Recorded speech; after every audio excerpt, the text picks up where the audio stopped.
নির্বাচনে কালো টাকার ব্যবহার বন্ধ ও পেশি শক্তির প্রভাব মুক্ত করতে সরকারের প্রতি আহ্বান জানিয়েছেন বিশিষ্টজনরা। তা না হলে নির্বাচন আবারও প্রশ্নবিদ্ধ হবে বলে জানান তারা। রোববার রাজধানীতে এক সেমিনারে এসব কথা বলেন বক্তারা।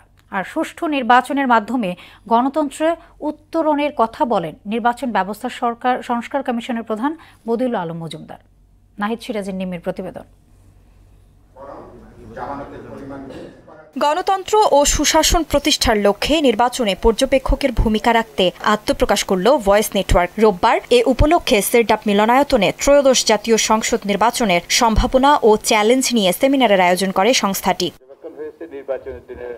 এতে অংশ নেন বিভিন্ন রাজনৈতিক দলের প্রতিনিধি, নির্বাচন বিশেষজ্ঞ, সুশীল সমাজের প্রতিনিধি ও সংগঠনের সদস্যরা। আলোচকরা বলেন, কালো টাকার ব্যবহার বন্ধ ও পেশি শক্তির প্রভাবমুক্ত নির্বাচনের আয়োজনে গুরুত্ব দিতে হবে সরকারকে, না হলে নির্বাচন আবারও প্রশ্নবিদ্ধ হবে। নির্বাচনে ম্যানিপুলেশনের ব্যাপারে গুরুতর যদি কোনো অভিযোগ উত্থাপিত হয় তাহলে শুরুতেই নির্বাচন কিন্তু বড়ভাবে প্রশ্নবিদ্ধ হবে। নির্বাচন কমিশন ইতিহাসে সেরা নির্বাচন করতে চাই, প্রধান উপদেষ্টা নিজেও সেই বক্তব্য দিয়েছেন।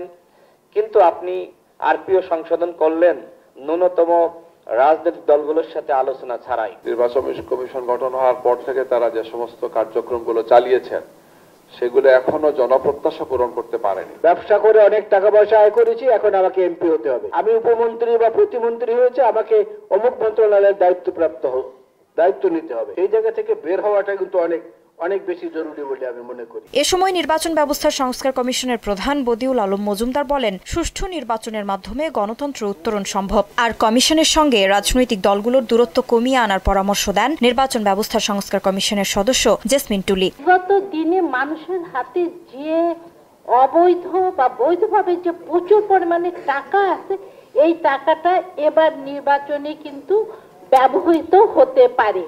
তো সেই জন্য আমাদের আসলে নির্বাচন কমিশন এবং সরকারকে আগে থেকেই একটা নির্দেশনা ঠিক করে সমাধানের পথ বের করতে হবে। নির্বাচন কমিশন যদি নিরপেক্ষ না হয় এবং শক্তিশালী না হয় তাহলে কিন্তু আমাদের পক্ষে সুষ্ঠু নিরপেক্ষ নির্বাচন নিশ্চিত করা সম্ভব নয়। এইসব ব্যাপারে আমরা অনেকগুলো সুপারিশ করেছি, আমরা গুরুত্বপূর্ণ সুপারিশ করেছি, কিন্তু দুর্ভাগ্যবশত অনেকগুলি কিন্তু অংশগ্রহণমূলক নির্বাচনে নাগরিক সমাজের ভূমিকাও গুরুত্বপূর্ণ বলে উল্লেখ করেন বদিউল আলম মজুমদার। আমাদের নাগরিক সমাজকে তাদের ভূমিকা পালন করতে হবে। নাহিদ সিরাজ, মোহনা সংবাদ, ঢাকা।